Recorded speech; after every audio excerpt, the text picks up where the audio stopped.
Presented by Adishakti films. बिना देखे तेरी तस्वीर बना सकता हूँ, बिना मिले तेरा हाल बता सकता हूँ। हरे मेरी मोहब्बत में इतनी ताकत है कि तेरे आँख के आंसू अपनी आँख से निकाल सकता हूँ।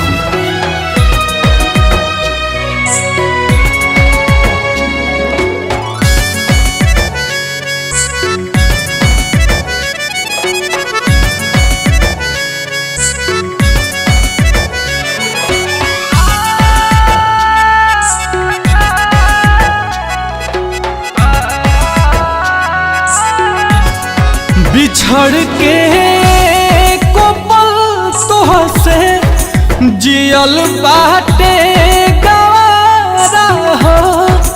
कह कैसे उमर भरला सनम करब गुजारा हो। रोता दिल बेचारा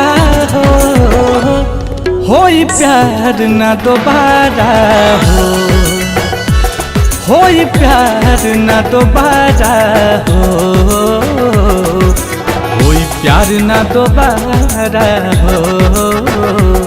होई प्यार न दोबारा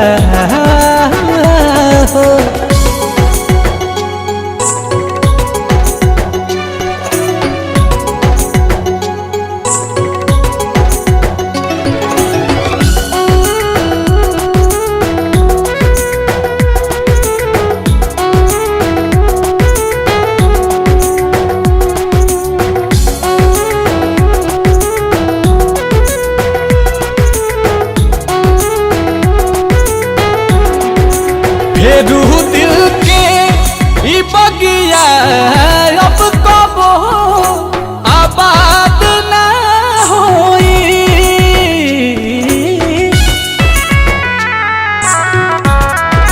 सिवा तोहरा रहे ना प्यार कबो तहरा बात ना होई। अचानक के सब खत्म भई ना बुझ पैली सारा होई प्यार न दोबारा होई प्यार न दोबारा होई प्यार न दोबारा होई प्यार न दोबारा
होई प्यार न दोबारा हो।